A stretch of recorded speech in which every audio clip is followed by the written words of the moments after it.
everyone, my name is Caroline Cox. I'm currently the Chair of Trustees at Hourglass. Welcome. It's good to have so many of you joining us this morning. This webinar is being recorded and will be available on our knowledge bank on the website for you to re-look at. It will be, the link will be in our newsletters and on social media. We have got newsletters. We'd love you to sign up for those if you're not already signed up, and to follow us on Twitter and Facebook and all those other wonderful social media vehicles that are available to us all now. At the end of this session, there will be a short survey monkey sent out to you to give feedback, and we really welcome feedback. It helps us frame and sort how we want to do future webinars. There are some webinars, more webinars there on our website, but I'll remind you of those at the end. I suppose just to sort of give some background to why we've had today, 30 years ago, some wonderful people had some thoughts about a dire need for something that supported older people who were facing abuse. It was a big gap in provision, and was something that was they set about doing. They were mostly social care and medical professionals, academics, representatives of the voluntary sector, and they wanted to raise awareness of elder abuse, something that I think we still struggle to do. In the intervening 30 years, and that's a long time, there's been a lot of changes to the charity, and we will be discussing those as the morning goes on. Running parallel with that, there have been a lot of changes to adult safeguarding. Those of you that work in the sector will be aware of that. Some of us may not have quite such an understanding of that. And we've needed to evolve as a charity to reflect that, to reflect societal changes and funding changes, in fact, to continue to deliver a service and raise that awareness. We changed, as we know, and we'll be talking about that later, from action on elder abuse to Hourglass.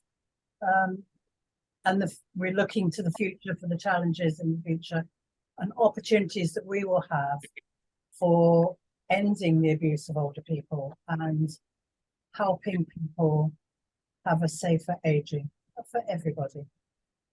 So just a little bit about me. I've been part of the charity for 10 years, I've just been told by Maggie, so that's fantastic. I hadn't realised that. I've been chair for 3 years, I think. We've seen a lot of changes during my 10 years. We have to talk about those. My background is in HR, organisational development, but actually also in, I was a counsellor in domestic violence and child and sexual abuse. So I have some background in these issues. I think it's important to now introduce our lovely panel, who I thank for being here. I know we all end up looking different on your screen, so if I say to my left-hand side, that won't mean anything to you. But we have Dr. John Beer, OBE, who was my predecessor, who's responsible for me being here. So thank you for that, John. I knew him when he was the Executive Director of Social Care in Southampton City Council. Prior to that, John was an Area Director in Surrey, where I think you ran the children's services, John. As well, yeah. As well, yeah. He's a frequent speaker at conferences, and importantly for us was a trustee, but also is now one of our vice presidents. And he oversaw as chair our rebrand and our relaunch. Importantly, the work he's been doing recently has been around the COVID inquiry, and he's submitted some thoughts to the Independent Commission, in particular around how poorly the services and treatment were in care homes or of government to people in care homes. So that's John. Richard, who's below me in this, which is something that isn't very frequent, is our CEO. He was appointed to Action on Elder Abuse in late 2018, I think. Fantastic transformational CEO. Absolutely his skill. He's led the charity through the rebrand and the relaunch. Lots of innovative and new services with his exec team who've worked with him. And I look forward to keep working with him on some of these changes that we would really need to make. Our key aim is to remain sustainable so that we can continue to provide these services and raise awareness. Nick Kelly is our External Affairs and Parliamentary Manager. Nick is a lovely link to Sally Greengross, who was one of the founders of Action on Elder Abuse. You were her parliamentary researcher, I think, Nick, I'm right. But he will be able to reflect on some of the work that Sally did during her time, and lots of campaigning outside of Hourglass, but also a real support to us as a charity. And lastly, but not at all least, is Bridget Penhale, background in psychology and social work, specialised in working with older adults since 1983. Bridget, I think you have a specific interest and expertise, which is really valuable to us, in violence, abuse, and exploitation of older people, particularly older women. Together with the late Dr. Jerry Bennett, sorry, I'm trying to read some of this, and Paul Kingston, who's now a professor at University of Chester, you were involved in establishing the charity when it was Action on Elder Abuse, and you were the first deputy chair of the board of trustees, so that's interesting. When the organisation gained its charitable status in 1993, and you held that office for 2 years. So people that have joined us, welcome again, but you've got a really broad set of experiences and knowledge on the panel. Did I miss Maggie? Yeah. I did miss Maggie. Maggie, I'm so sorry. Maggie is our Director of Frontline Services and clearly one of our key important executive directors. Maggie's our longest serving member of staff, has been with us for 18 years, oversees helpline, our community workers, our independent domestic violence advisors, and if there's anything to know about this organisation, then Maggie knows it. So she will be there as our backup when we fail to be able to answer your questions. So and to be able to reflect on the changing nature of the work that we do. So thank you for joining us, Maggie. Thank you all for being on the panel. Just a bit about some housekeeping a bit further. We'd like you to put questions, if you have questions, in the Q&A section that you have at the bottom of your screen, and we will be informed of those. When I get to see them, I will ask the panel for those. It may be worth, if there aren't any questions to start with, perhaps asking Nick what he was able to say to us about what Sally saw as the key driver for establishing the charity way back in 91. I think she first had the idea. Would you like to share that with us? Sure. I've got a PowerPoint if that helps, or should I just share my thought? Okay. Yeah. Let's try sharing screen. Oh.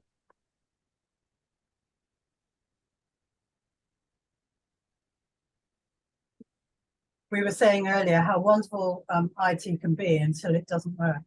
Yeah. Well done. Okay. That's not what I want. Sorry. Move it across. Yes. Right. Can people see that? Yeah. Not ideal, but okay. So Sally Greengross, here we go, was the founder, one of the founders and the patron of Action on Elder Abuse and Hourglass in its last few years. She was the one who introduced me to this issue and to this charity when I was working for her as a researcher from 2019 to 2022, when she sadly passed away. So Sally was director of Age Concern England from 1987 to 2000. And it was in 1991 that she really sort of became passionate about this issue when she was at a conference in Mexico. I'm not sure exactly what the conference was, but it was a number of health practitioners, and there'd been a storm or a hurricane or something, and a number of the speakers weren't able to make it. So there were, and also a number of conference attendees stuck there and couldn't attend the conference they thought they were attending. As it happened, there was a health practitioner, I believe it was a health practitioner who specialized in abuse of older people. and I forget it was, but they ran a session, and it was actually through that Sally became really interested in this cause. 2 years later, Action on Elder Abuse formed in England. I understand it actually ran out of the Age Concern office in the first few years of its life. So Sally played an enormous part of that at the start. So Sally continued to raise awareness of this issue. She was quite prominent in the media when she was running Age Concern England, and she'd used that to raise awareness of this issue. In 2000, she became a member of the House of Lords. And from there, she spent the next 22 years looking for every available opportunity to raise awareness of abuse of older people. And I certainly saw that in the 3 years I worked with her. One of the big campaigns she had was powers of entry for social workers. And the Scottish government managed to get this in 2007, the Welsh government in 2014. Sally was adamant that this should be happening throughout the UK, that there needed to be something so that we could investigate, because too often it was so hard to even get reports of abuse of older people. But actually, if social workers suspected it, there needed to be something to follow up, as there is with child protection. So sort of where I came in 2020, the domestic abuse bill, as it was then, was being debated in Parliament. In October of 2020, Sally was diagnosed with cancer, had to go intensive chemotherapy and was not well at all. But also at the same time, we were in the middle of COVID restrictions. The Parliament was meeting virtually over Zoom. So as it says on the slide, in January 2021, Sally actually delayed her chemotherapy for a few days because she wanted to speak on this bill about powers of entry. I have no idea whether this will work, but I've got a short clip which just shows what she said. It won't be long at all. If it works, it'll be great. If it doesn't, we'll skip it. So I wonder whether at the time we actually put some of this up on the website. I think we did. Yeah, I think so. So we could always put this back up on the website next. Okay, I'll play this for 1 second. Okay. One, two. The domestic abuse bill is welcome legislation, and it's long overdue. And I want to begin by thanking the Minister, Baroness Williams, for her introduction and her interest in this bill, which she has demonstrated over some years. The overall thrust of the bill is positive. It strengthens support for people who have suffered from domestic abuse, and it also helps bring the perpetrators to justice. However, there's one area of domestic abuse that has been completely omitted from this legislation, and which this House and your Lordship's House will need to address as a matter of extreme importance and urgency. The domestic abuse bill is currently silent on the abuse of older people. Further, when this bill was debated in the other place in the spring of last year, the abuse of older people was not mentioned once. But we know, my lords, that many older people are at risk of becoming victims of physical, financial, sexual, or psychological abuse. Many others suffer abuse due to simple neglect, and it's likely that during the COVID-19 lockdown restrictions, the abuse of older people has increased, and it could have done that substantially.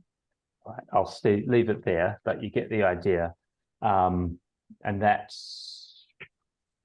was the start of her speech, and then she went on to argue for powers of entry, and went on to argue that local government, when they're doing financial reviews for social care, if they found evidence or suspect that there was some financial abuse, that they should be reporting that and want to have duties to report. Just as an aside, Sally would be furious that I shared that video because she hated the way her hair looked in it. But that was really what we did at that time. Unfortunately, the government didn't agree to those amendments. We did get a promise from the Home Office to issue guidance. That's something we're still following up with the Home Office on. So that's been a sad thing, but we continue. So sort of briefly to conclude, Sally saw this as a human rights issue. She was an Equalities and Human Rights Commissioner from 2006 to 2012, and she saw the lack of support for older victim survivors as a form of age discrimination. And she believed the first thing to tackle this was to raise awareness, and data collection was one of the big things she was on about. And the fact that ONS weren't properly collecting the data until only 2 or 3 years ago, he was absolutely furious about. Shortly before she died, she wrote a letter to the Prime Minister calling for funding for the Hourglass 24/7 helpline. This was her final campaign. I think it tells you how important this charity and this issue was to her. As it says there, we got no formal response from the government, although we did eventually get the funding for that helpline. So the legacy, I think she played an important role starting it, was one of the driving forces to see that this issue was on the radar, and she would constantly raise it in the House of Lords. And I think we now have 4 other patrons, and we have a group of other peers and increasingly MPs who are starting to talk about this issue more. And that's work that Sally really begun. And of course, Hourglass, not only an English charity as it was in the early 90s, it's now UK-wide, and that's a really important development. So that's my initial sort of thoughts. I'll stop there. Thank you. Interestingly, I've also had, the charity have received an email, it came through Maggie, from Ramesh Verma OBE, who was another founder member of Action on Elder Abuse, and she wrote, it's good to see that she's still working with it. I was a founder member with Dr. Jerry Bennett, Bridget Penhale, and Paul Kingston and others. I was the first Asian woman to be involved by Dr. Bennett and tell the board that this happens in Asian communities too. I was employed by a charity called Neighbourhood Care Project. The knowledge I got from AEA helped me to set up many projects for elder abuse awareness and train myself and my staff.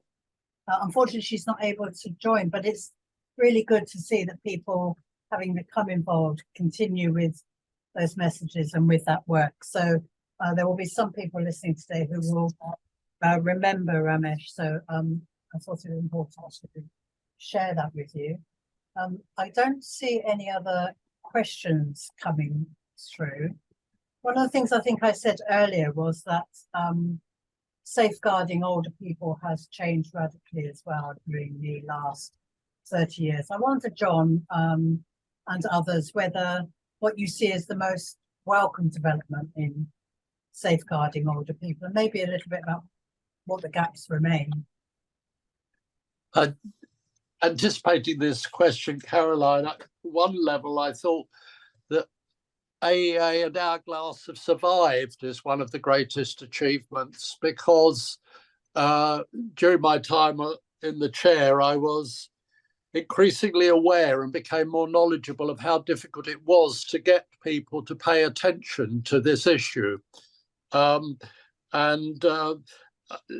that went with fundraising, it went with affecting legislation, it went with influencing the media.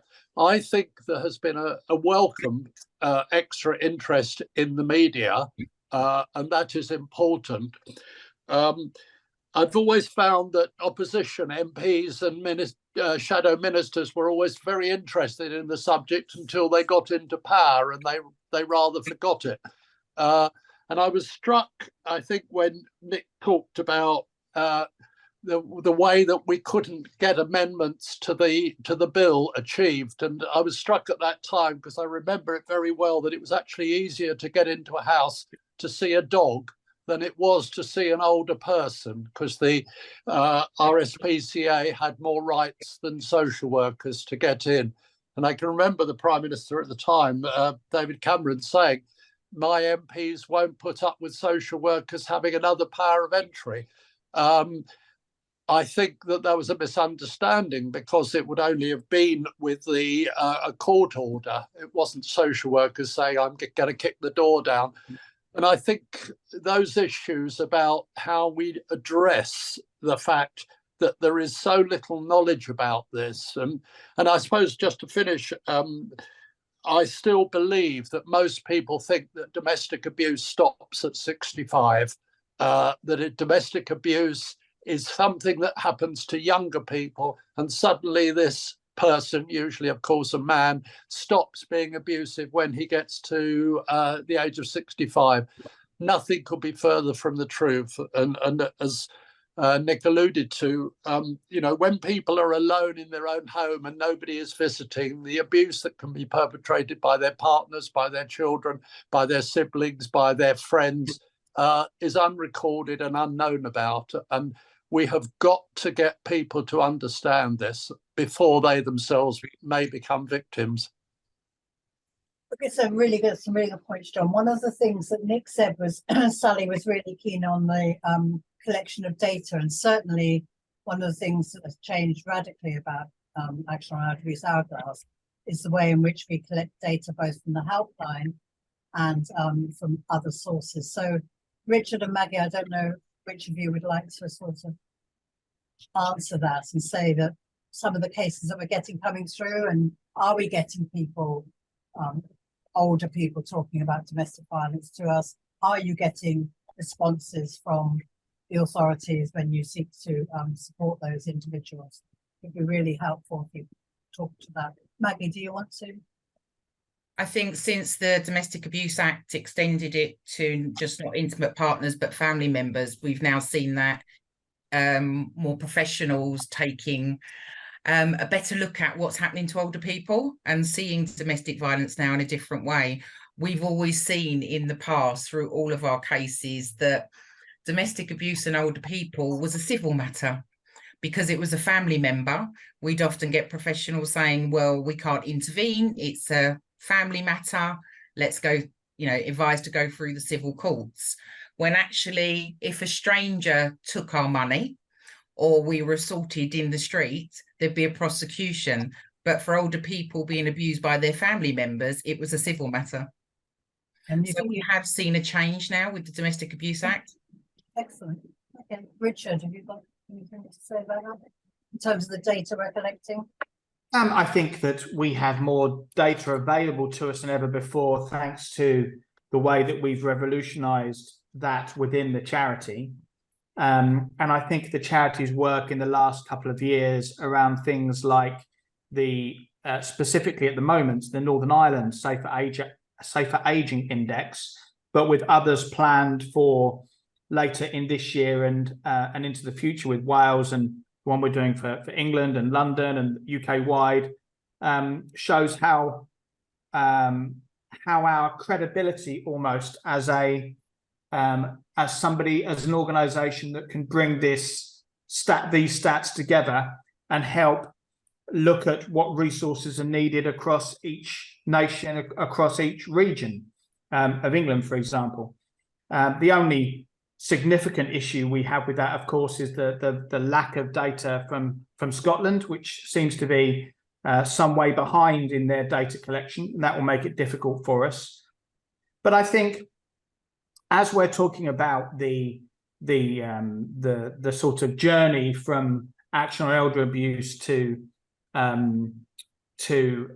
Hourglass, it's worth mentioning that we've only really understood the amount of callers and the amount of impacts that we have in a charity over the last 4 or 5 years, and that's a big step forward for us as well.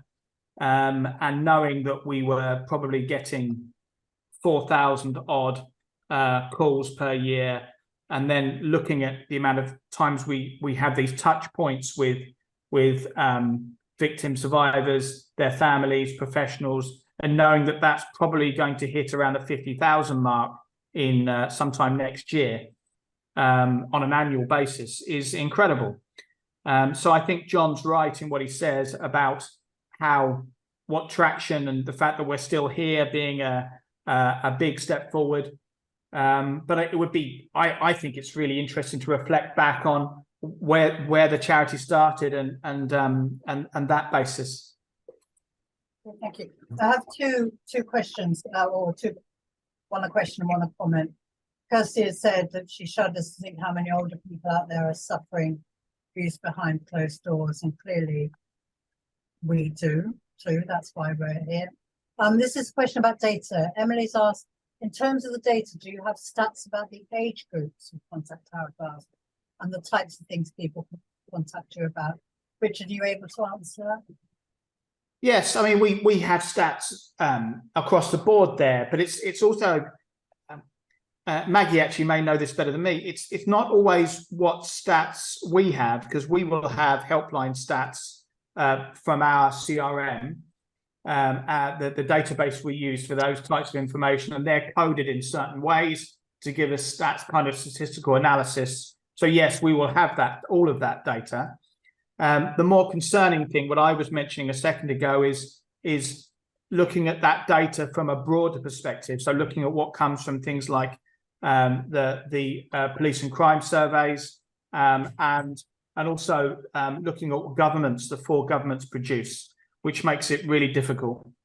So how we collect that data is as bulletproof as we can make it, but the data we use to refine our services based on government data is less so.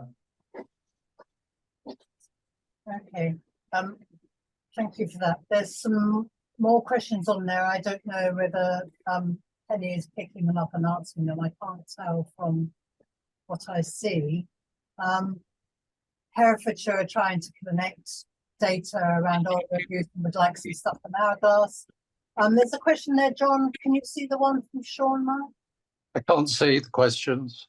Okay, so it says regarding older adult abuse and the perception it doesn't occur, which was your point, John. Do we know from research, maybe Nick might know some of this, that older adults are discriminated against more in this area than other citizens? Is there a concern this view is held by some professionals more than others? So is it still the prevailing thinking? And I think probably it is. Is there I mean,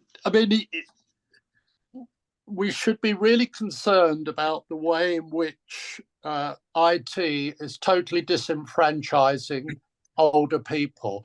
That, you know, it used to be, well, if you can't do this, you can phone. Well, all of those things have gone now. If you are not IT literate, if you don't have a smartphone, etc., you cannot communicate. And of course, if you can't communicate, you can't let people know that you're being robbed, that you're being abused, because you have no means of communication. I'm sure that adult social care still receives phone calls from people, but you know, the chances of going and reporting or being able to report something privately without somebody who's abusing you finding out are going all the time now. And we should be very concerned. It's like we're writing off anybody who's over 75 or so and saying, sorry, you're not part of our society anymore. Yeah, I agree. Somebody has asked whether care homes involve police when abuse is reported, or does it stay in-house like I have read? I think one of the difficulties is the press don't get hold of all the accurate detail, and it is a difficulty we have, Richard, isn't it, in terms of... Well, that's probably one for Maggie, Caroline. Okay. Do you know that, Maggie? Yep, when abuse is reported in care home, depending on the type of abuse, normally multi-agencies come together. So CQC could be involved, Care Quality Commission, the police. So does multi-agencies do come together? It would depend on the type of abuse that's been reported. Okay. Brilliant, thank you. Where are we? I work in social services and have many safeguardings relating to older adults. Would it be good practice to also refer to Hourglass for multi-agency working, also to check whether you have other information relating to the same individuals? That's interesting. I don't know where we stand about sharing information we have about callers or people we work with. Maggie? There was some debate on this a few years ago where agencies were coming together to look at what other agencies could feed into. So where we have the police and adult safeguarding sharing information between each other regarding cases, there was that knowledge there that also that other organisations could actually have some key knowledge and information about these cases, but they weren't able to feed into the national databases that were out there. So bringing in people like the ambulance service, GPs, doctors, as well as the third sector organisations. So there was a big round table on this, but it didn't go much further after that.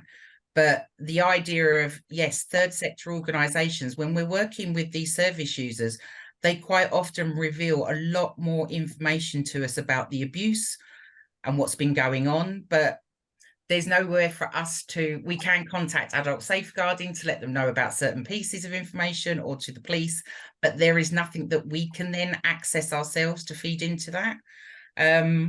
So yes, it would be a good idea if organisations were contacted like us to be able to give the full picture. John? Yeah, there's a couple of points there. We realised that a lot of agencies weren't actually collecting age-specific information, and one of those was the police. You know, we tried to find out how many cases they dealt with, and I was very impressed by one of Her Majesty's inspectors who put it into the inspection framework that our police services should be collecting data to know about older people. But I think that the issue about the COVID inquiry is going to reveal that actually at a time when agencies really should have been sharing data about the abuse that was going on in care homes, and this was the abuse of bringing people with infection into the homes, untested from hospital, that the agencies actually backed off from each other and stopped effectively communicating. And we know about 40,000 older people died in care homes because of COVID. I hope that it will be revealed how many of those 40,000 that was an avoidable death, but it's the worst possible scandal. To say that they were protected was a lie. There was no protective ring put round them. And I think agencies, independent agencies that should have been protecting older people during that period failed to do so, certainly failed to communicate early enough that care homes weren't safe. And people were still saying, go on, mum, it'd be far better if you went into a care home, you'd be a lot safer than at home. And that wasn't true. Thank you, John. We have another trustee called Mary Harrington, who is a geriatrician and medical legal expert witness. And she has written, which I think is interesting for people to hear, I'll read it out to you. In the decades since Dr. Bennett was involved in the founding of AEA, there has been a modicum of research in the US about the nature of injuries sustained by older adults. But this is not widely disseminated in the UK. E.g., a commonly used forensics textbook uses evidence on bruising from children, which has always been John's point about, you know, we don't use the right data, we don't use the right circumstances. This is a plea for greater education for all clinicians, yet another task for Hourglass. In her practice, she has witnessed the worst pressure ulceration I have seen has been the result of neglect by family members, so the point that people are making about it being family, who are financially exploiting the benefits system. Another issue health services need to be educated on. A lot of the stuff that's coming through is about the education of workers to be able to identify and speak out. You see a lot, of course, about the medical profession and how difficult it is to speak out. Certainly my experience in some care homes, that's true as well. Richard? I think there's a few points to make. First of all, just to go back on John's point around the collection of data. The police stats are collected in Northern Ireland, and that's why we've been able to do the Safer Ageing Index.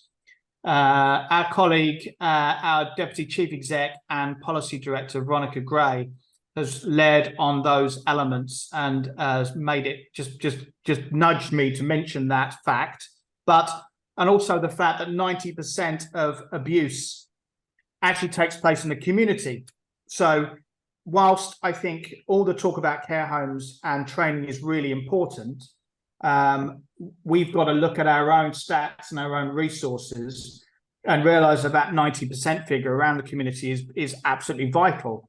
We've got to look at how we change that and how we begin to sort of have a training methodology that can help enable people to understand those core signs. We've currently got a bid in to the Ministry of Justice for training. Hourglass is very keen to do more training, both in the community and in care homes as well, of course. But it's worth pointing out to those people listening that Hourglass has less than 30 staff to cover the entirety of the UK. So whilst we are desperate to do more in care homes and in the community, we are still trying to do it whilst trying to locate funding from all manner of sources. So if we take into account, for example, the current rise in IDFAs and ISFAs, so the independent domestic violence advocates and independent sexual violence advocates, the Home Office via the Police and Crime Commission has put money into that across England and Wales. And there's a little move towards doing that in Northern Ireland as well with Assist NI. But actually, most of those contracts didn't go to Hourglass. In fact, there were very few older person-specific IDFAs and ISFAs. And there's a rise in corporates, in businesses running these IDFA and ISFA services. So as the charity hits its 30 years, we are still struggling to not only bring in the funds and raise the profile of the issue, but also to gain an understanding within influencers and decision makers. And so we've still got to continue Sally's good work in raising that profile and people like Jerry Bennett. And I think that's one of our biggest challenges. Data is just one element of a much bigger picture. Thank you, Richard. There are a couple of questions that I'd be keen for us to consider.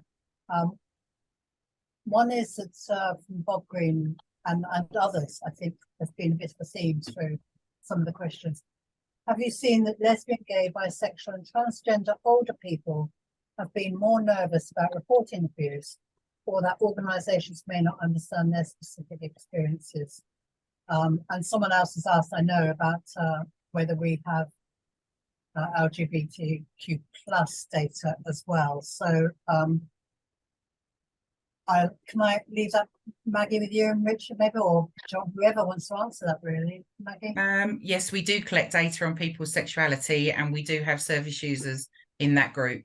I think one of the key themes that have come from our service users is, as older victims and being in that community, they cannot see images out there that relate to them. So even within the LGBT community, when we see images of domestic abuse or abuse, the images they're using are of a younger generation. So we're not seeing them, and they don't see that then as their peer group.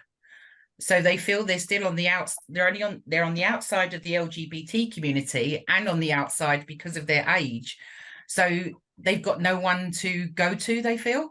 So that's the feedback we've had from service users within that community. And also their experience was very different to the younger generation when they came out. And when they, and still, you know, there's not enough around that. There's not enough around that. We would be working in partnership with an organisation like Gallup, who take on board all forms of abuse around LGBTQ plus. But I think it's also important, and this is something that I know Veronica is very keen on, not to divide this cohort, because all older people are nervous about reporting. Or most, and all older people face barriers in their reporting.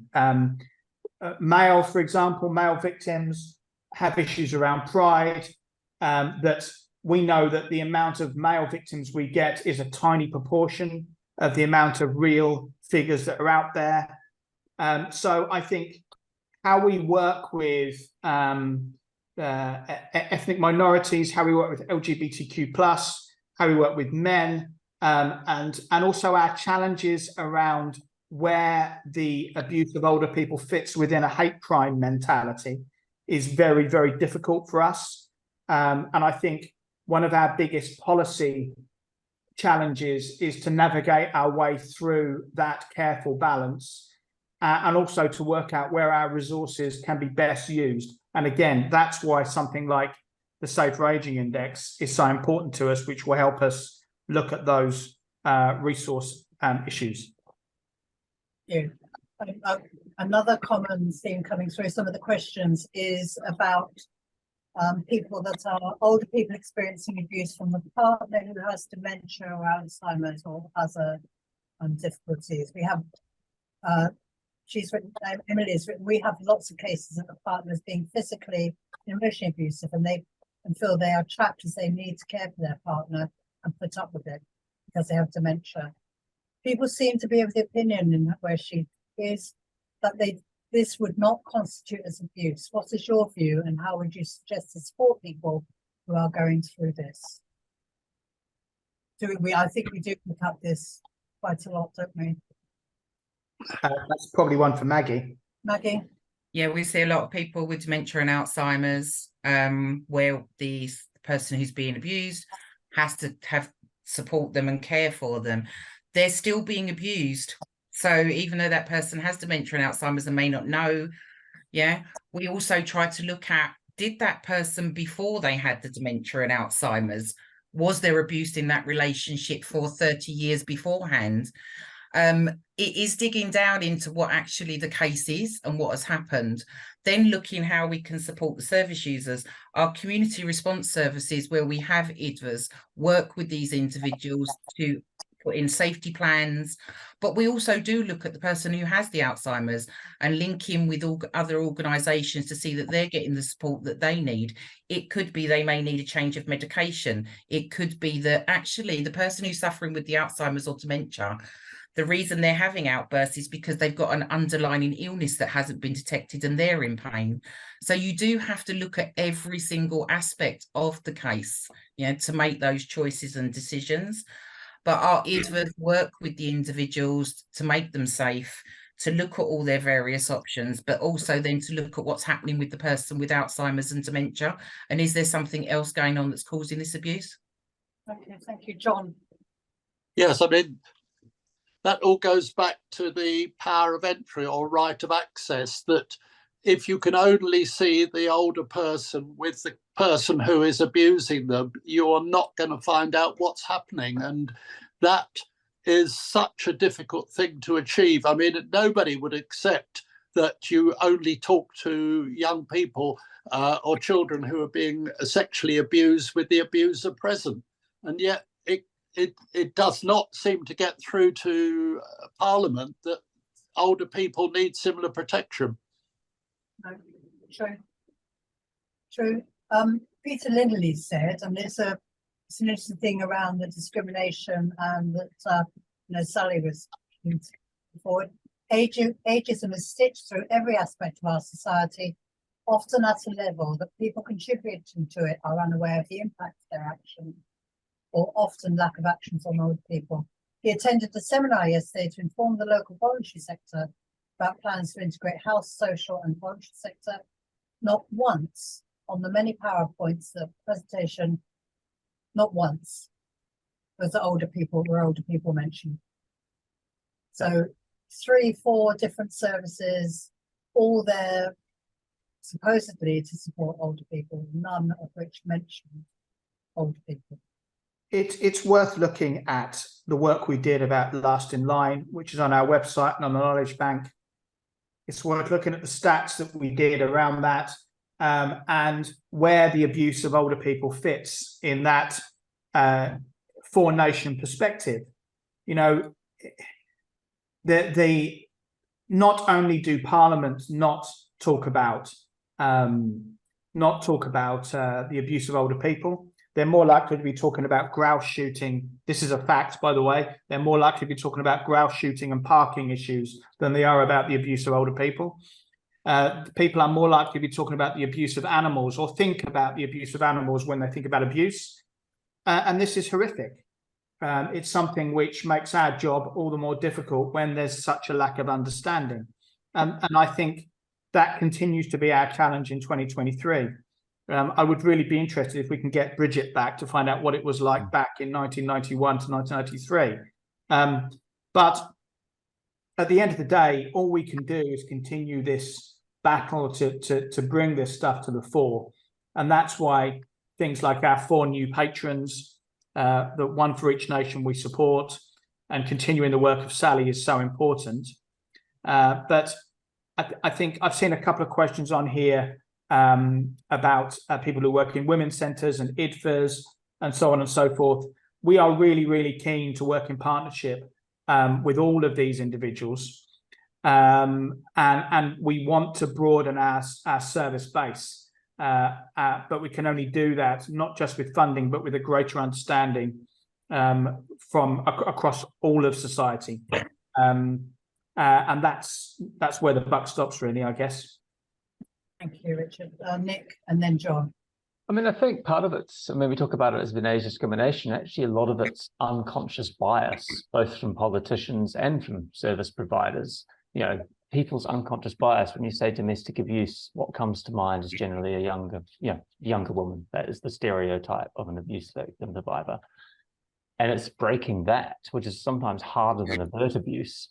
And this is something that Sally used to talk a lot about as well. Like during the COVID pandemic, she said, even though she'd worked in aging most of her life, she had this unconscious bias that almost, oh, well, older people somehow, at least they weren't younger people. And she said she had to catch herself because that's where she automatically went to. And if someone who's worked in that had that level of unconscious bias, it's even harder for the rest of the population. So sort of that's what we're up against. That's the point. John. Yeah, 3 points. I can remember during some of the debates how breakfast television on the BBC really hardly ever addressed issues of older people. They obviously thought older people put people off their breakfast. And I think that was their general attitude. There would always be something on children and always something on animals, but never on older people. And I think this comes through with the whole funding issue, getting people, charities to consider funding. It is extremely hard work. And SPCC, I think, used to raise 16 or is it 160 million, Richard will know. And our paltry sum that we could get from same sort of agencies reflected the way that people saw the abuse of children as something they should be concerned about. But the abuse of older people, they didn't want to know about. It's too unpleasant, And the final thing I'll say is that we spend a lot of time campaigning to try to get abuse of older people made a specific crime or a hate crime, as it is in some countries, as it is in some legislations. And the issue about that is that people actually, if they're convicted of that, actually are ashamed, because that is what people think. Oh, you hit somebody, did you? Yeah, well, it was a granny. And people, generally speaking, don't think that's a good idea. But if the crime was specific and it can work, some people say, yeah, I'll plead guilty as long as you don't do me for that. And again, we didn't want to know that, and it needs looking at again. Can I just say one thing, Caroline? We had a question earlier from Peter Lindley. Peter volunteered with the charity for an awful long time, and one of our biggest issues now is the recruitment of volunteers. We need more and more volunteers across all of our service areas to ensure that we can meet capacity. It's worth pointing out that one of our biggest growth areas in statistical analysis is the amount of phone calls that we're able to pick up now, and Maggie's team pick up 90% of calls now, whilst in the past we were sometimes struggling to get up to 20-30%, and that's a huge step forward. But if anybody is listening to this webinar and thinks they'd like to learn more about the subject area and could volunteer X amount of their hours to help out, like Peter did so brilliantly for many years, it would be fantastic, and please get in touch with us about that. Two other really quick points. We need to be really careful that we don't just talk about politicians here, because politicians are at the root of decision making and influencing, but it's society that really needs to make a change here to adapt, to understand these issues. And that's why I think the work we did around growing old in the UK, which is another piece of analysis and research we did, which again, I'm sure Penny will put up on the chat so you can access it. The attitudes around to abuse and the attitudes of what people think constitutes abuse is one of our biggest challenges, to help understand that older people deserve to be treated better, and you know, the abuse of older people is growing, and we need resources and understanding to battle that. Yep. Do you want me to? There's a question that came in earlier, Caroline, about what kind of abuse do we see most of? That Yep. was slightly higher up, and actually that's really useful for us to explain that actually the biggest call ratio we get is around financial or economic abuse, and that is I think there's probably a number of reasons why that's the case, but it's worth combining that with a question that came up a little while ago about, do we work with the Older People's Commissioner for Wales? We are about to launch a new project in Wales, which is around financial abuse. We'll probably explain more about that in coming weeks and months. But yes, we do work with the Older Persons Commissioner in Wales and in Northern Ireland, and we are looking at understanding more about how commissioners work, and whether there's the potential for one in England, and why there is no longer a minister for older person or people, or a minister or a commissioner in Scotland. So there's work for us to do, but we'll work with anybody if we believe we'll get some traction in this important subject area. Thank you. There are quite a lot of questions and points being raised about training and how maybe we could do a train the trainers event, which I'm happy to be a part of. That's something I can help you with, but also that we can not take the burden ourselves as a charity, which is something I'm sure we could be looking to. But also lots of people asking for resources. So can I say to those participants that have asked that question, we are recording all of this. We have kept a record of the questions, and we will be able to get in touch with you with resources or with a named person. So, for example, congratulations, Emily, on being appointed domestic abuse coordinator at your trust. You said it would be good to have contact with somebody in Hourglass. Absolutely. Probably Maggie in the first place, but certainly via the website. We also have some trustees. A trustee has just joined us who works as a geriatrician in the hospital, so he may be able to help with that. But certainly, if I've missed, or if any of us miss any of those points that are being raised, we will follow up after today and make contact with you around resources and other issues that we've raised. There's something there about missing some of these. I am sorry. While you're doing that, could I just mention our dear colleague Peter Westland, who was my predecessor as chair and a supporter of the charity. He recruited me and he died recently, and he never stopped advocating on behalf of older people and their protection. He was a wonderful man. Yep, absolutely. And he had been around fairly early on in the charity's existence. So another sad loss. But a fantastic legacy from both him and Sally, really. So, and others, of course, that we haven't named. We have a great deal of expertise around train the trainer already in the charity. I think it's worth pointing out that Veronica Gray, who's our Deputy CEO, wrote the Northern Ireland guidance on train the trainer, and that and got the funding. And that's still delivered free 30 times across Northern Ireland. So we have that, and that's just adult safeguarding. So there's so much more we can do. We have the in-house expertise to do it. What we need is a greater understanding from core influencers and funders to enable us to do this in a more fundamental way. And we want to hear from carers, trusts, organisations about how we can do that. But we are heartened by relationships with organisations like the PCC in Sussex, who have taken a real lead on these things. They've been fantastic, and there are others that are stepping up.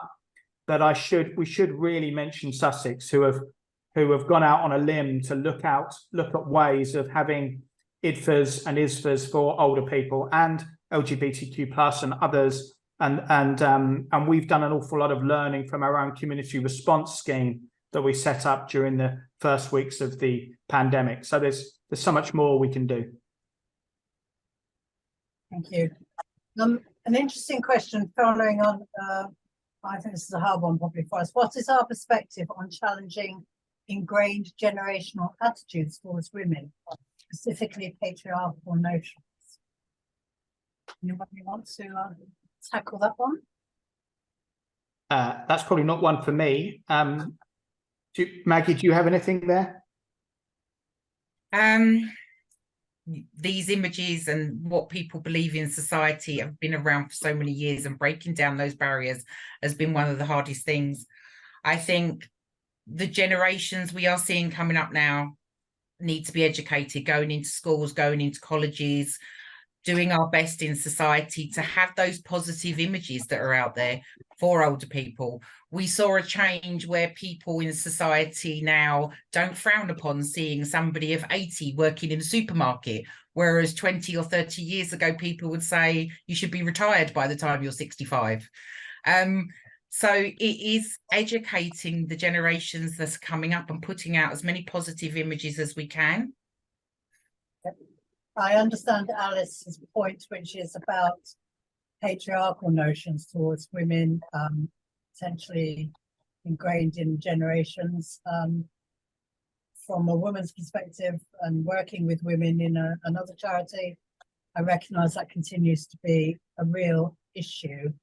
And I don't know whether we see any of that in any of our callers, whether it's something that continues to pervade. Certainly I can say that it doesn't exist in the charity, and we work hard with our training of staff and our conversations and how we are with each other and how we are with people we work with to ensure that we don't allow, condone or perpetrate that sort of ingrained attitude towards women. But it is hard, and it is very hard to challenge it. John? Yeah, it's not specifically related to that point, but the whole issue of dignity and treatment when in hospital, which the charities spent many years campaigning. I was part of my learning curve to discover that sometimes older people died of dehydration in hospital because they had not been given water. It's unbelievable, isn't it? And then, of course, it came up in COVID again about do not attempt resuscitation being put on the case notes of elderly people by a doctor, a junior doctor, without going through all the procedures that are there to safeguard this. It isn't something that a medic can do just like that. And obviously consulting with the older people, the older person themselves, if they're sentient, and talking to family and listening to them. It is in the end a medical decision, but it should not be under any form of coercion. And certainly there was great concern at the start of lockdown and COVID in hospitals about that being misused yet again. Doctors really have to understand what the rules are in relation. BMA guidance is totally clear. It's just that they're not following it. Okay, thank you, John. Can I go back to the other point? I mean, I think it's worth saying that the charity acknowledges all gender-based violence, and we support all prevention. And I think, you know, that's one of our overarching charitable objectives. But it's worth mentioning that, or recognizing that male abuse victims sit at 40% of what we do, and we often struggle to talk to even the England and Wales Domestic Abuse Commissioner, whose whole role is around domestic abuse, which I know is only one part of our job. So we need to look at how we can empower and inform someone like the Domestic Abuse Commissioner, who rarely even mentions the abuse of older people, and actually rarely mentions the abuse of men. And it's something that we need to challenge that and we need to ensure that where somebody's in a position of, whilst it's independence, it's also authority, we can ensure that the abuse of older people and all of the issues around financial abuse, psychological abuse, sexual abuse, neglect are just as pivotal around older people as they are with all of the other sub-strands that she has to deal with in her role. This is a really interesting one, and it's about not, in my view, not condemning all old people as not engaged. This is from someone that says, I'm in touch with many other older folk through voluntary work who feel let down by national charities who claim to advocate on their behalf and the political parties who refuse to campaign on their behalf. There's a growing sense that some kind of activism by older people is required to challenge this. What's your view of this? Mine is yes, please. Get involved. Richard? Nick? Maggie? Nick, probably. Nick? Yeah. I mean, I can tell you when I was meeting one of our new patrons, he said one of the issues we've got with MPs is he said this would be a brilliant cause to pick up. Unfortunately, what's happened is because of the last decade of austerity and all the rest of it, there's now just an overwhelming amount of casework. So actually the MPs aren't as effective at their jobs that they used to be. So from the politician side, they're just responding. And actually a lot of those cases involve, they get cases of abuse of older people. They're aware of the issue. It's not as if this is something that doesn't come across their desks, but they're not in a position where they're doing that type of campaign work. I mean, Richard can explain it better from the charity side, but I mean, one of the things that we've got is that actually in the charity sector in this country, you've got the top 4 or 5 and they dominate, and anyone else struggles to get a word in. And that's just completely undemocratic, and it's not a good way to run civil society. And that's really the problem. Basically, if you're not one of the chosen issues, forget about it. And that filters through into our political life as well. So that's our challenge, is to break through that. Nick's 100% right. We struggle to be seen as relevant as some of the big 5 charities across the whole of the UK. Now, we're fortunate enough to have built good relationships with people like Age UK, and in the process of doing so with Age Scotland, and over in Northern Ireland with Nexus. But there is a glass ceiling, and large federated organisations like Women's Aid particularly have the resources and influence that we can only dream of. And until the abuse of older people is seen on the same wavelength, and given the same importance, it's going to be an ongoing struggle. But that said, just so it doesn't sound like I'm being terribly negative, we're still here after 30 years, and our impacts are better than ever. Yeah. So it's worth pointing that out. Amongst all of this difficulty, there are some fantastic signs of progress, and we do have some wonderful influencers and patrons who are doing some sterling work for us. Yep, that's absolutely true. Thank you, Richard. I think the difficulty is also about people knowing how to engage and what vehicle they can use to become engaged with this issue so that they can speak out and be heard. I also think, and it's certainly, I've become a much angrier older woman. Oh God, I was an angry young woman, but I'm very definitely a very angry old woman. Is how we harness that energy from older people to get them involved so that their voices are heard. And Richard, you raised earlier about people becoming volunteers. It may be that's a way. If they, we don't just need volunteers to do the helpline. There's all sorts of things that people can get engaged with, maybe campaigning and policy as well, so that they can feel that their voice is heard more. John? I think I feel optimistic about the COVID inquiry. I didn't to start with, and now I do, because I think that it will expose the inherent ageism in our society in a way that is demonstrable, that we protected younger people and hospitals at the expense of older people. Now, that is a policy decision. I believe it was made, but let us have a debate in the country about that. Is it right that we protect some people better than we protect others? And the COVID inquiry will have to come up with that, because most of the victims of this particular pandemic were older people, vast majority. And they died, let's remember, in the most horrible circumstances, on their own, away from their families because of lockdown. It's difficult to imagine a more miserable death than that. And then the care workers, the people who are looking after them, 133 died doing their jobs.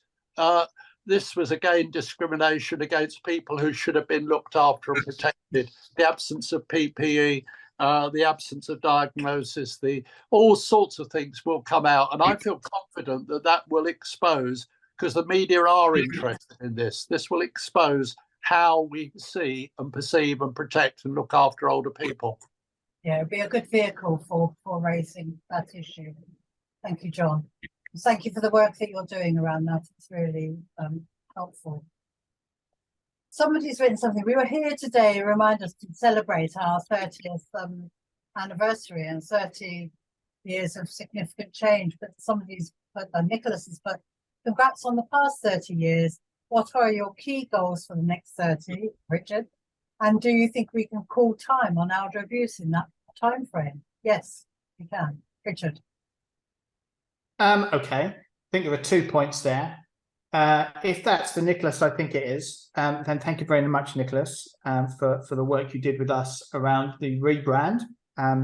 That's fantastic work, which has enabled us to really, enabled us to open more doors. And the rebrand has ushered in a completely different attitude to our work, I would say. So that's fantastic.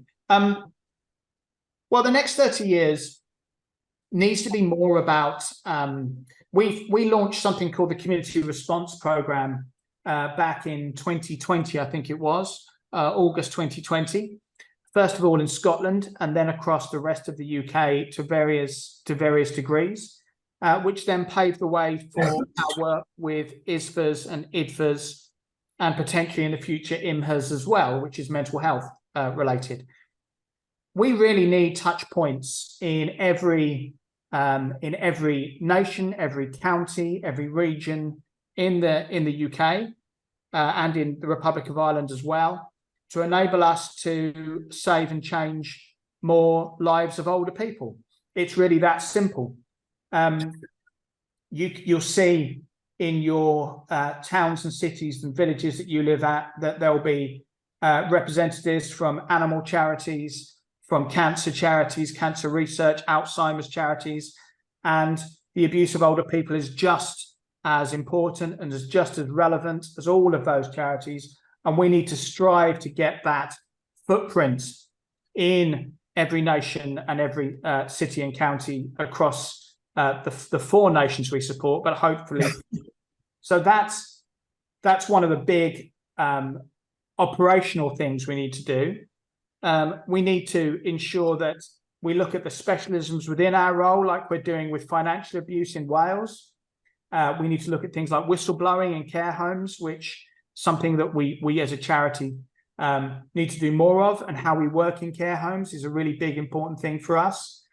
We need to do more research to help people better understand the depths of this issue across the 5 nations.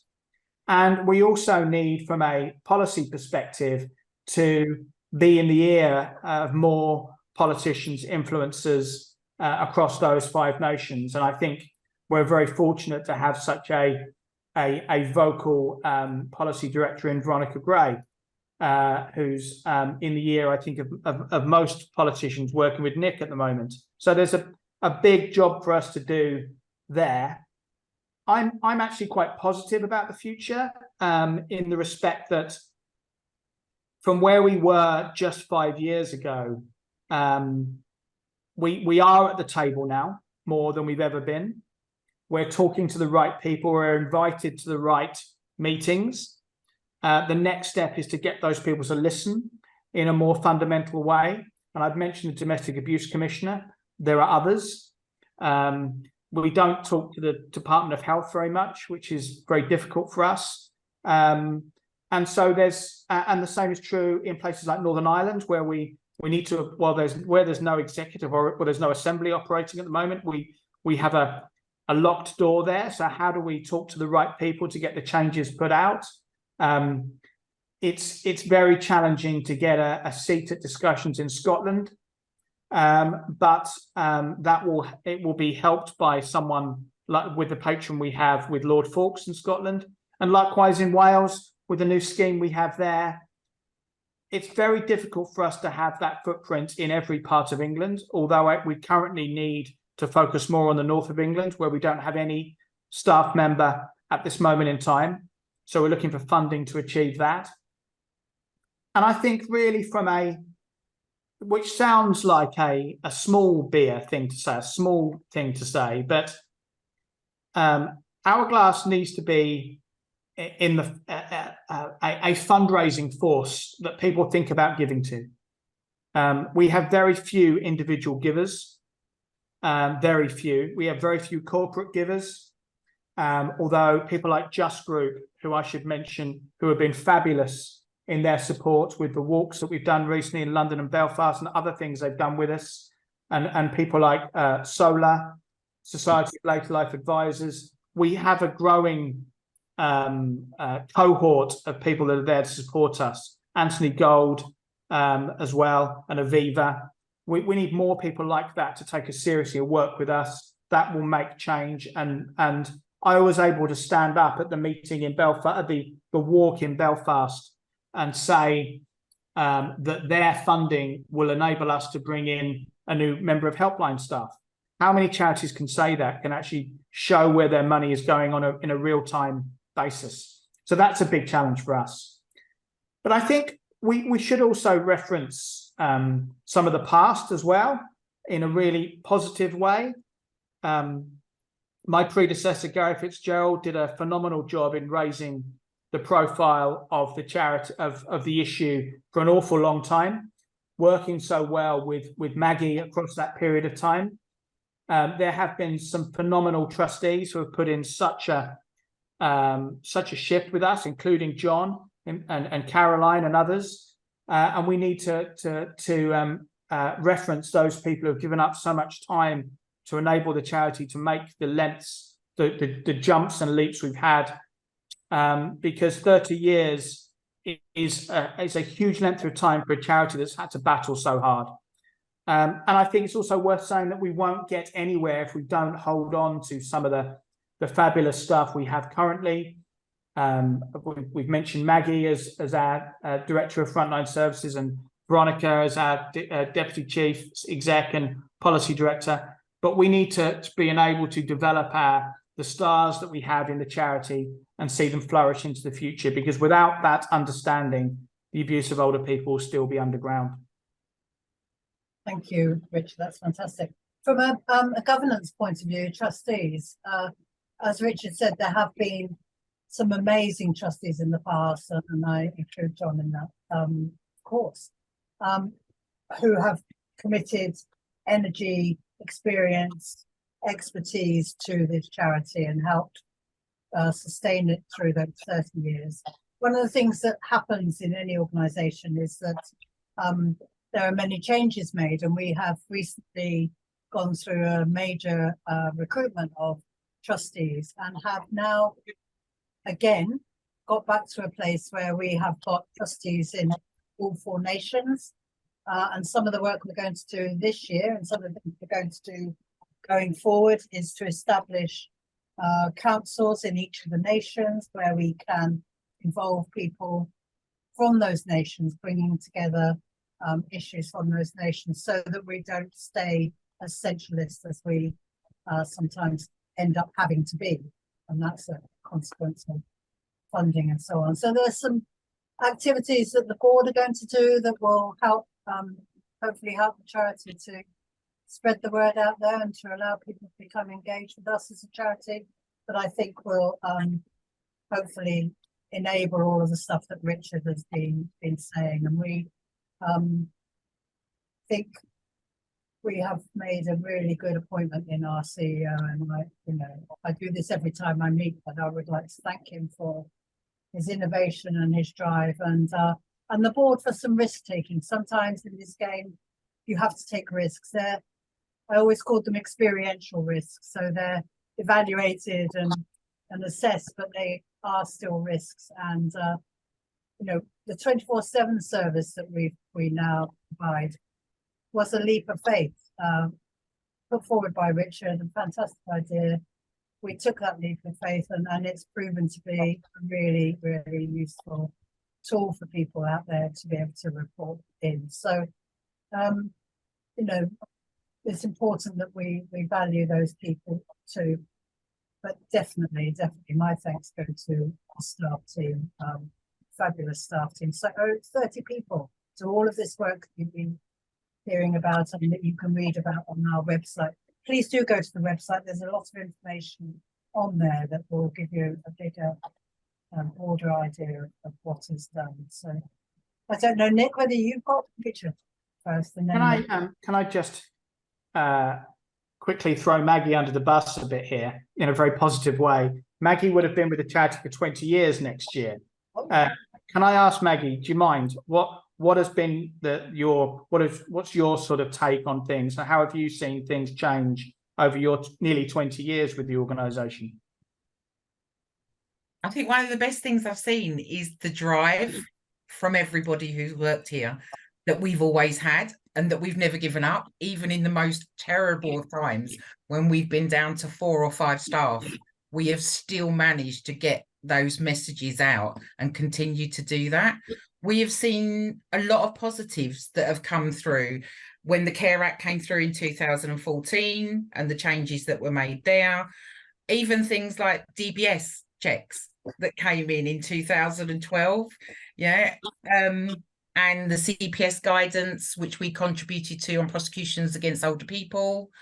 The positives that we saw with also back in year 2000 with No Secrets, and how much we inputted into that was published by the Department of Health.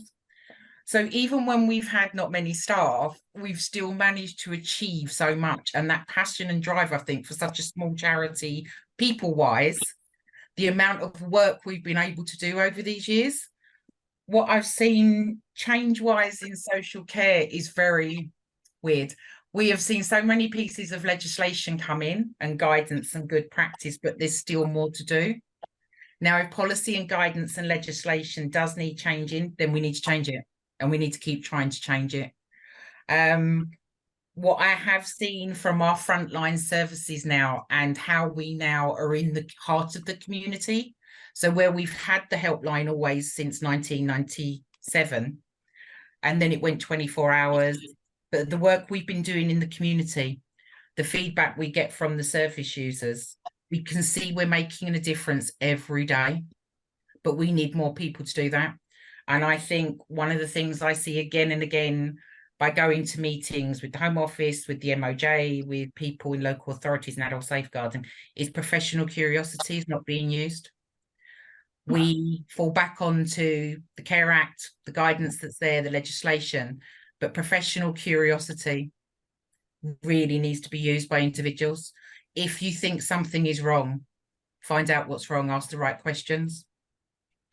So there've been so many positives, and I know there's going to be so many positives going forward, because there is such a difference now compared to what it was 30 years ago. And the thing that's not changed is the passion and drive. John. Yes, I just reflecting, there was a point when I think there were only 3 staff, Maggie, and those 3 staff volunteered to carry on working without being paid because there was actually no money to pay them the next month. And I thought that was amazing. And it was the drive and commitment. You can't get involved with this sector without getting full of drive, because it matters so much. And I'm taking the point that Richard made about being at the table. I think that I want to acknowledge what Richard has achieved, because the charities always evolve. And to start with, I think it needed to be a charity which was campaigning and making a lot of noise and a lot of fuss. The problem you have is that politicians have a short attention span if you're shouting at them. And I can remember Richard's predecessor being told once by a very mild-mannered person, if you don't keep your mouth shut, you won't be invited to the table. And that is the trade-off. Yes, we could get angry and we could shout, but much better to be listened to and slowly make a change. It will never be fast enough. It can't be fast enough, but you've got to be at the table to affect anything. And that, I think, is what's been achieved. Thank you.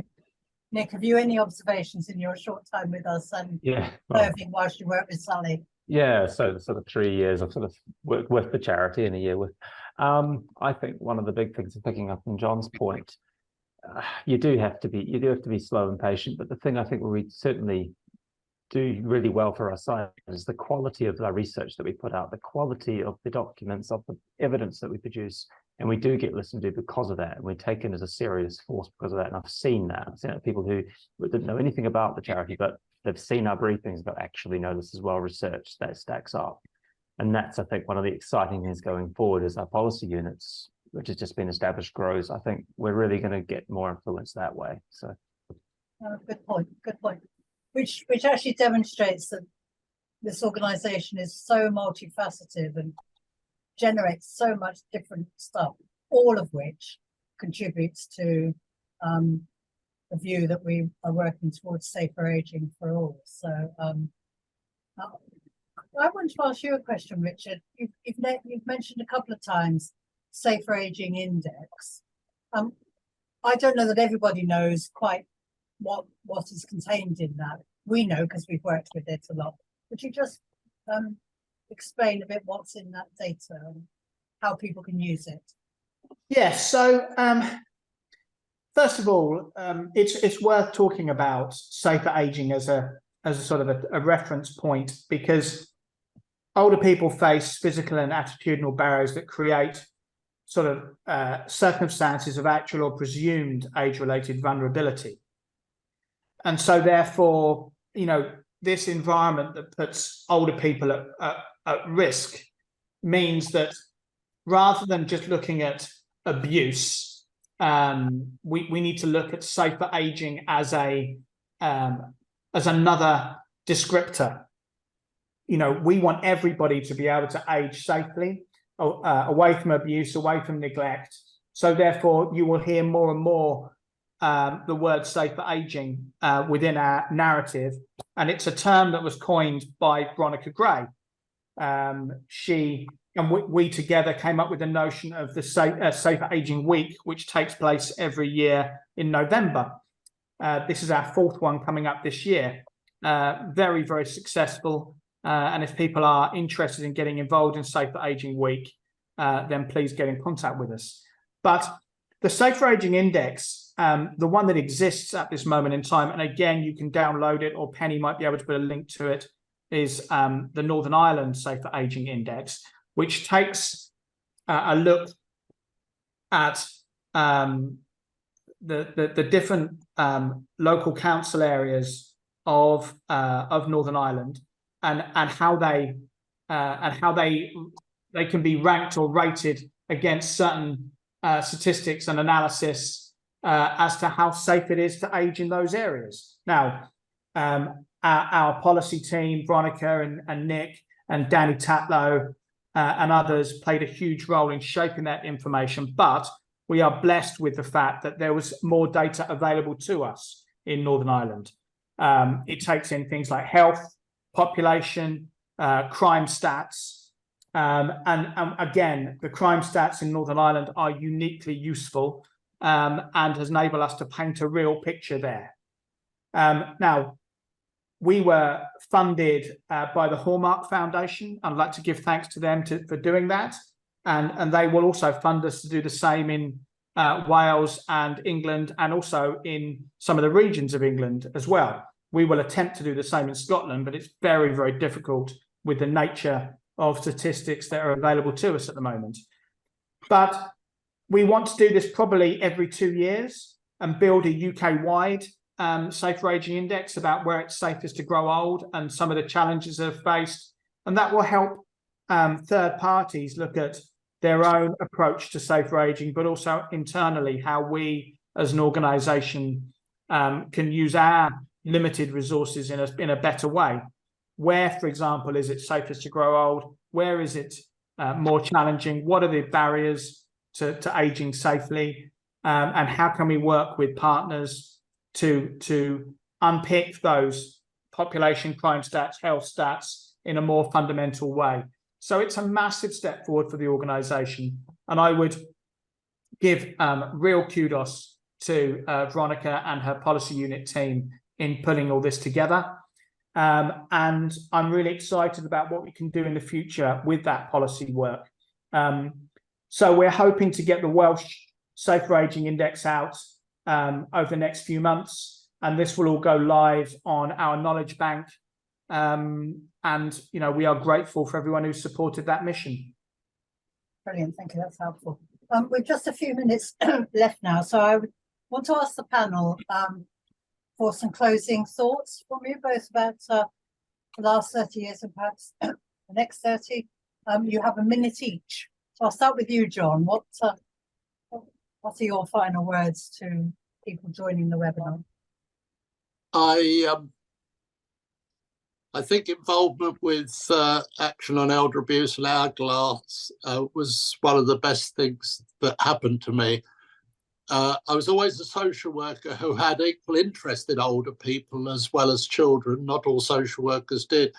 But discovering all about these areas and being involved in trying to bring about a change and influencing people, that opportunity and being able to get to the heart of where the problems were in our society that block the understanding of how this should be, why it should be safe everywhere for people to age. And I just say at the end, when you're rewriting your will, put something in for Hourglass, because it makes such a difference, that security of funding. And several times we've been saved from extinction by very generous legacies, and people listening today must realise that their legacy could help that work continue. Brilliant, John, thank you. Maggie? I think going forward in the future, we always have to remember we're here for the voice of older people. It's one of the key things, and we need anyone and everyone to back us up and support us going forward, whether you're a professional, whether you're a volunteer, whether, you know, where you are in the sector. If you can do anything to support us, please do. Just raise that issue every day. Okay, brilliant. Nick? So final point is we've got an aging population. We've got more people aged over the age of 65 than at any point in human history. This is going to remain a really important area of work. And I do think that actually just because of some of those pressures, we're at a turning point. But I think the good work the charity's doing is going to make sure that we do achieve things. Okay, thank you. Richard? Well, I've talked a lot about strategy and looking at the future already, so I will use my minute to just commend and thank people who have been with us for this journey and who have taken such an interest in our work, our staff, our volunteers, our trustees.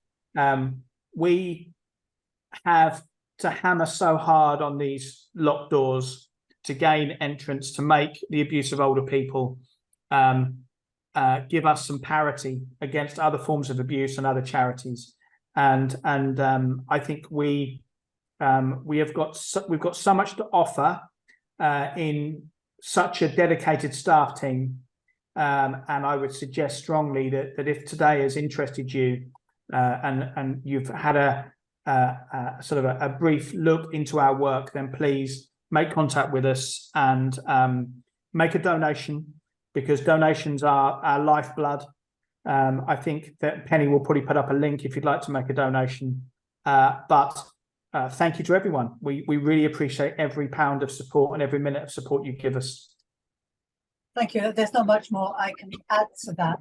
Penny has now put up the link to donate. thank the delegates who've joined us. Thank you very much for your questions. They've been fantastic. If we've missed them, we'll make sure we put some answers perhaps up on our website. I'll talk to Penny about that. You will be getting an evaluation email that really benefits us. It helps us structure any forthcoming webinars. There are some webinars coming up.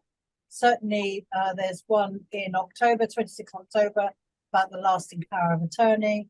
One in December about older male victims of abuse, about does stereotypes harm. So there are lots there. They're on our website. The website, the easiest way to find it is to put in "We Are Hourglass." If you put in Hourglass on its own, it takes you to a cosmetic company, I think. Sign up for our socials and our newsletter. And thank you again. Thank you to all my panelists. You've been fantastic.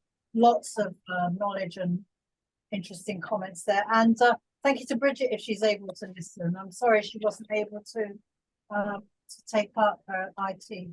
We'll try and get an interview with, if Bridget's able to, and you're listening, Bridget, we'd love to interview you about your time establishing the charity, and we'll try and get that up online as soon as we can.